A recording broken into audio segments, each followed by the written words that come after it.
So this was recorded in the same sitting as part one. So you may want to watch that one, but if you feel like you'll be able to keep up with what I'm saying, kudos. Now let's get into the video. He was black. He said this is for the street. Black lightning. Canceled. Painkiller. Swim in the water, or you may be swallowed by the whale. Remember. So then, Khalil, after that point, we get a whole episode where Khalil was left on the street out front of the church because at the time, Tobias wanted a symbol saying, like, the streets ain't safe for those who oppose me. Khalil ends up lying on the ground, basically half dead, bleeding out, and then blah, blah, blah, blah, blah. Remember, there has been no development of Khalil, and at least in my opinion, all throughout season 2, up to the point of him realizing he has to face Tobias, and that Tobias is the bad guy. That's the only development this man has had, right? And not necessarily this isn't a bad thing, considering he's getting his own spin-off show. But we, and I'm pretty sure the writers do, because in season 3, oh, they develop Khalil. But let's continue on to season 2 and just finish it. So in season 2, by the end of Khalil's storyline, he's just left on the bed, slowly basically going to have to die. And he basically kind of rejects almost all the Pierce family. And he is also like very regretful what he does, but he is mostly regretful for what he put Jen through. They do a nice send-off, right? And I'm just saying, Khalil's story ending here would have not have been bad, because ultimately, as a character, this development wouldn't be far off. A whole lot of times when you deal with characters that end up being corrupted by the bat, they always come back to their sense. They either die or they end up redeeming. They never usually go back to being bad. It's the same archetype with Darth Vader. So many other people that have ever been corrupted by a evil force always ends up coming back, or they end up dying in the process. So as a death for him, it wouldn't be that bad, because if anything, you would feel bad because you didn't really because the whole entire thing, right, at least up to this point, is that you feel sorry for Khalil and the life that he lost and the life he doesn't get to live from this point on. You believe Khalil's gonna die because it makes sense. Everything makes sense.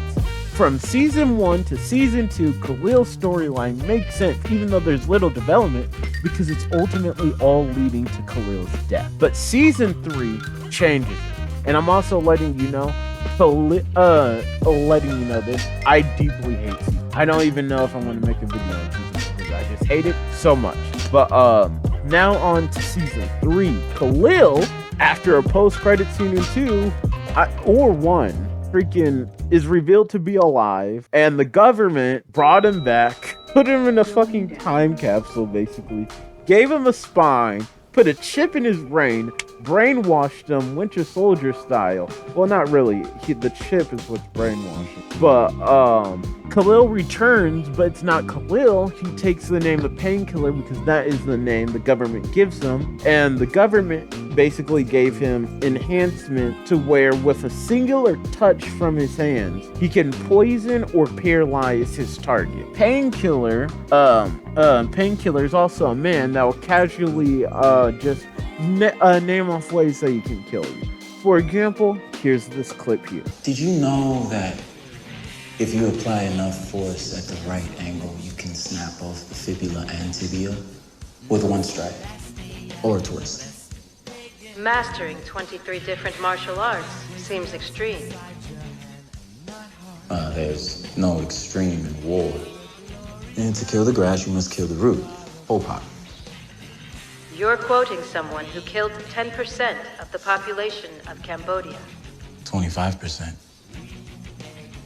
Pol Pot killed 25% of the population of Cambodia. So, Painkiller throughout the season's task is to help the government deal with the Markovian threat to Freeland and the USA with a metahuman deal. Painkiller is sent in to either get information and kill his target. So at some point, when the Pierce stops working with the government, the evil man named Odell sends his lackey Painkiller to kill the Pierce and kill the Pierce so they either don't turn sides or they stop going against. So then Painkiller's whole plot line from there is just to hunt down every like Pierce family member and kill them. And so I don't even remember how really the whole events play, but at some point he does end up gravely injuring a whole lot of the Pierce family, with the main victim to Painkiller's antics being Thunder.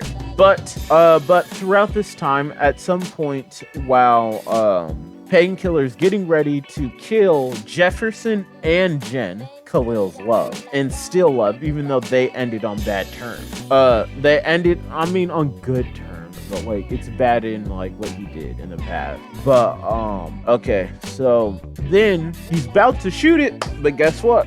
Khalil takes control and fights Painkiller, and he gets him back because what's revealed is that just because Painkiller knows everything he knows doesn't mean it isn't stored in Khalil's brain, and he fights for control. All this is not wrong, but the biggest problem, even before this point, because like I said, season 3, in my opinion, is the best development and the best writing Khalil as a character has gotten up to this point.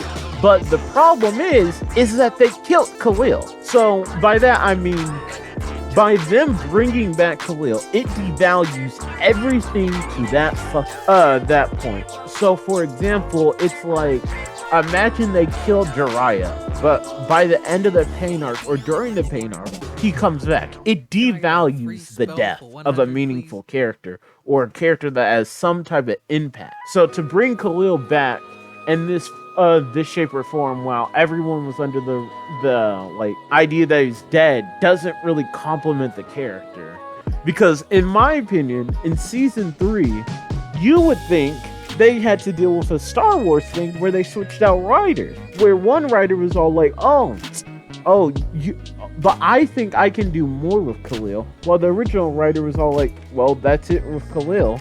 Because like they effectively just bring Khalil back to write more about Khalil in season 3. So in season 3, going back to what I was saying before, his whole plot from that point on that is focused around him, even though he is still using somewhat as a storyline for Jen to basically learn like duty over, like, I don't know what you would say, duty over your wants.